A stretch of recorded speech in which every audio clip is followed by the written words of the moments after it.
Hi, everybody. Welcome to Behavior Bites. My name is Brad. And I'm Mike, and we're also joined by our producer, Aaron, who's behind the camera. All right, everybody. Today is our routines portion of our routines and expectations series that we're doing here on Behavior Bites. These two topics get lumped together all the time. And that's kind of for a reason, because even though they're two different things, they are very connected. Routines help out with expectations. That's what we're going to talk about today. Yeah, and we want to emphasize that these are not just our opinions when we're talking about these particular things. They're trauma sensitive strategies that work really, really well for preschool all the way up through 12th grade and actually beyond. Yeah. Yeah. So let's talk about what this is. If expectations is what I want my kids to do, then routines is how I want them to do it.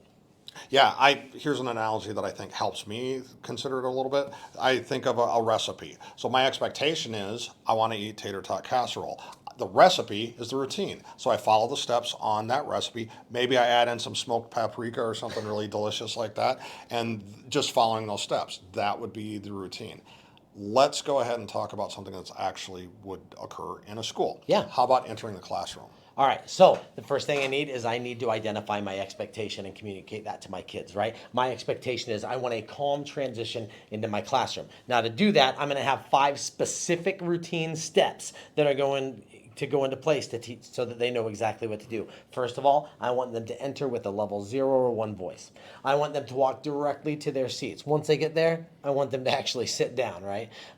Get all your materials out, ready to go, and then I've always got a bell ringer on my board. Get your bell ringer done. Those are my 5 specific steps that support my expectation of transitioning into my classroom calmly. Yeah, and why do we do this? Because in those classrooms that are doing this, it provides clarity, it provides predictability, it provides consistency and structure, which your example was a really good example of how that would actually work. So, and another reason why we do this, if we clearly explain how to do things in my classroom, it's much more likely that those things are going to be done well and my class goes smoothly. Oh, totally. All right, Mike, how would this actually happen? Okay, so we'll give you a little glimpse behind the scenes of how we created today's video. When we were talking about an example to use here of entering the classroom, here's how we went about that. We started with that a general expectation that's pretty common in schools of being responsible. Right.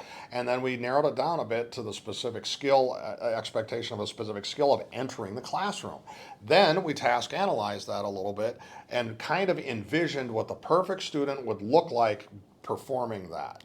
And we broke it down into specific steps. Those specific steps. Now, fun fact, when we first came up with these routine steps, we only had 4. And then we had to go back and we had to think, okay, wait a minute. What about that kid that comes in and they walk to their desk, but then they just sort of hang out and talk to their friends? Or they walk up to their desk and they sit on it, right? And then when you redirect them, they're like, oh, well, I was technically at my desk, right? You ever met that kid, Mike? I've met that kid. Yeah. I know that kid. Right. And so we looked for potential weak spots, right? We found a weak spot in our set of routines, added one more step just to tighten it up, right? We want a limited number of routines in place. You don't want to micromanage, but you want to use high yield strategies, things that are going to most efficiently get your kids to where you want them to be, right? Yeah. A couple other bits to consider on this. If they start falling apart a little bit, practice. Go back through and practice. Sometimes, a month or 2 into the school year, the routines start to degrade, I guess you could say. It's all right to go back and practice. Practice makes perfect.